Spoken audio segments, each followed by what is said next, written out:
ఎవరైనా నువ్వు దేశం గురించి ఏం చేస్తున్నావు అని అడిగితే నేను చెప్పే సమాధానం ఒక్కటే, నా జీవితం గురించే నేనేమీ చేసుకోలేకపోతున్నాను, ఇంకా దేశానికి ఏం చేస్తాను అని.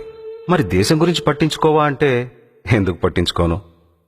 పాకిస్తాన్ మన దేశం గురించి తక్కువ చేసి మాట్లాడినప్పుడు, దేశంలో ఏదైనా స్కామ్ జరిగినప్పుడు, నిత్యావసర సరుకుల ధరలు పెరిగినప్పుడు, వార్తల్లో ఏదైనా ఘోరం చూపించినప్పుడు, దేశంలో ఎక్కడైనా వరదలు వచ్చి ఆ ప్రాంతం నాశనమైనప్పుడు, ఇలా జరగరాని సంఘటనలు చూసినప్పుడు, ఎక్కడైనా విన్నప్పుడు ఆ క్షణం ఎంతో బాధపడతాను. నా ఆవేశాన్ని, ఆక్రోశాన్ని ఫేస్బుక్, ట్విట్టర్లలో వ్యక్తపరిచి ఓ బాధ్యత గల పౌరుడిగా ప్రవర్తిస్తాను. అంతేకాదు, గుడిలోని హుండీలో కానుకలు వేస్తాను గాని గుడి బయట బిచ్చగాడికి రూపాయి వెయ్యను.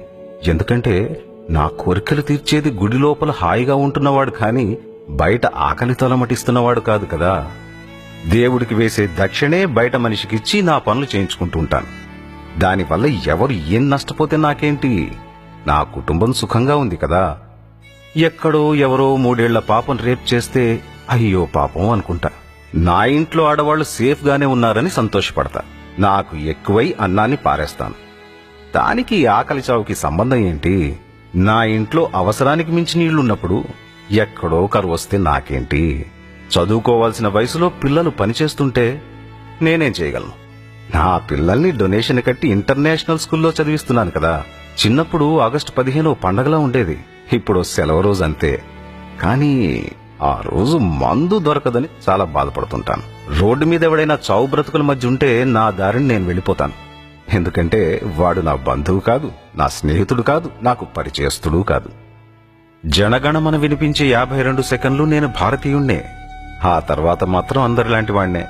నా జీవితం, నా కుటుంబం. వాక్ స్వాతంత్ర్యం ఉన్నా నిజాన్ని మాట్లాడలేను.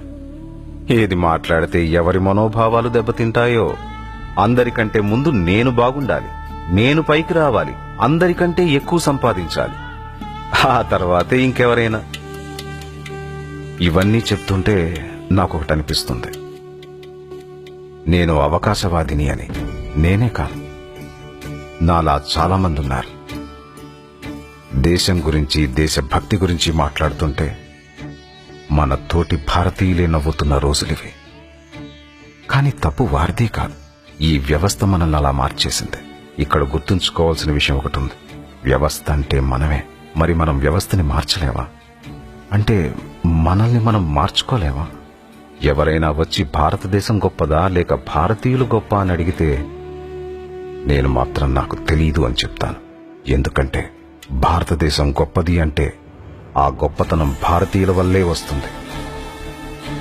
కానీ భారతీయులు గొప్ప అనడానికి నా మనస్సు ఒప్పుకోవడం లేదు. భారతీయులంటే అందులో నేను ఒకడినే. నేను గొప్ప కానప్పుడు నా దేశం గొప్పగా ఎలా ఉంటుంది?